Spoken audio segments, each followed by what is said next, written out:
এক মধুৰময় সম্বন্ধৰ কাৰণে, এক সুন্দৰতম পাৰিবাৰিক জীৱনৰ কাৰণে আমি বহু সময়ত এক্সেছ বাৰ থেৰাপি বা ইনাৰ ট্ৰান্সফৰ্মেশ্যন থেৰাপি বা ল অফ এট্ৰেকশ্যন আমি ব্যৱহাৰ কৰোঁ।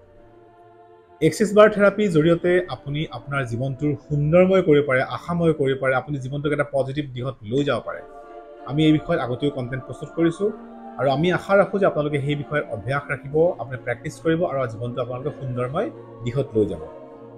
এক্সেছ বাৰ থেৰাপিয়ে যিহেতু আপোনাৰ জীৱনটোক যিবিলাক আশা কামনা বা আপোনাৰ পজিটিভলি আপোনাক আগবঢ়াই নিয়াত আপোনাৰ ছাবকনচিয়াছ মাইণ্ডক এক্টিভ কৰাৰ উপৰিও আমাৰ লগত এক মেজিক এণ্ড মিৰেকল ষ্টাৰ্ট হৈ যায়।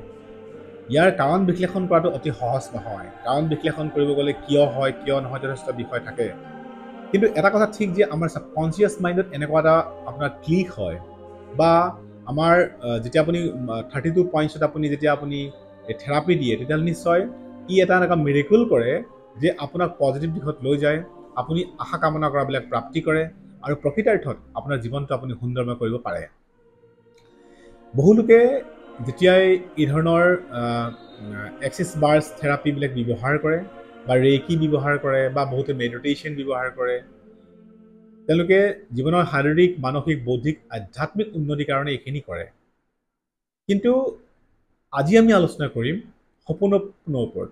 সপোনপনো এটা হাৱাইন পদ্ধতি হয়, টেকনিক হয় বা প্ৰেয়াৰ পদ্ধতি হয়, যিটো বহুলোকে অভ্যাস কৰে আৰু গ্ল'বেলি পপুলাৰ। বহুলোকে ইয়াক অভ্যাস কৰি তেওঁলোকে ইয়াক সুন্দৰকৈ লাভৱান হয়। বহুলোকে কয় যে সপোনপনো ব্যৱহাৰ কৰি মই আশা কৰা মোৰ প্ৰাপ্তি লাভ কৰিছোঁ, মই পিচ লাভ কৰিছোঁ, মই শান্তি লাভ কৰিছোঁ, মই মোৰ যি ভয়, মোৰ শংকা, মোৰ নিগেটিভনেছ সকলো মই আঁতৰাইছোঁ আৰু তাক মই ব্যৱহাৰ কৰি ভাল দিশত গতি কৰিছোঁ। সপোনপনো হাৱাইন যিটো এটা টেকনিক হয়, প্ৰেয়াৰ পদ্ধতি হয়, গতিকে শ্বৰ্ট এণ্ড চিম্পল হয়। আপোনালোকক মই যিটো প্ৰেয়াৰ যিটো পদ্ধতি হয়, প্ৰেয়াৰ কৰা যিটো প্ৰচেছ হয় সেইটো মই কৈ দিছোঁ আৰু খুব 4টা লাইনৰ হয়। আপুনি অসমীয়াতো ক'ব পাৰে, ইংলিছতো ক'ব পাৰে বা আপুনি এই প্ৰেটো নৰ্মেলি কৰিব পাৰে। আপুনি প্ৰতিদিন ব্ৰহ্ম মুহূৰ্ততে উঠিব, ব্ৰহ্ম মুহূৰ্তত বা আৰ্লি মৰ্ণিং উঠিব। আৰ্লি মৰ্ণিং উঠি আপুনি একান্ত ব্যক্তিগত সময় কিছু উলিয়াই 15 মিনিটৰ সময় উলিয়াই পেলাই আপুনি এই পদ্ধতিটো আপুনি ব্যৱহাৰ কৰিব।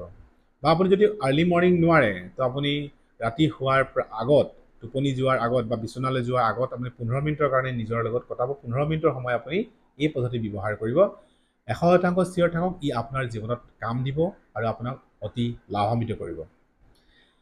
প্ৰেটো এই ধৰণৰ, আপুনি ক'ব, আপুনি ঈশ্বৰৰ নাম ল'ব, ঈশ্বৰক আপুনি এটা ধাৰণা ল'ব আৰু ক'ব I am sorry, please forgive মি। তাৰপিছত ক'ব থেংক ইউ আৰু তাৰপিছত ক'ব আই লাভ ইউ। আপুনি ক'ব I am sorry, please forgive me, thank you and I love you. আকৌ ক'ব I am sorry, please forgive me, thank you, I love you. আপুনি সপোনপনোৰ যদি আপুনি গুগলত চাৰ্চ কৰে, সপোনপনোৰ বিষয়ে যদি আপুনি ষ্টাডি কৰে, দেখিব আপুনি এই প্ৰচেছটো বহুত লোকে ফ'ল' কৰে, বহুত লোকে এইটো অনুকৰণ কৰে আৰু জীৱনত যথেষ্ট ভাল সুন্দৰ ফল লাভ কৰে। আপুনি এক্সেছ বাৰ থেৰাপি প্ৰেক্টিছ কৰক, আপুনি লগতে আপুনি সপোনপনো এই ধৰণৰ অভ্যাসবিলাকো কৰক। ই আপোনাৰ কাৰণে যথেষ্ট লাভান্বিত ভাল ফল আপোনাক দিব।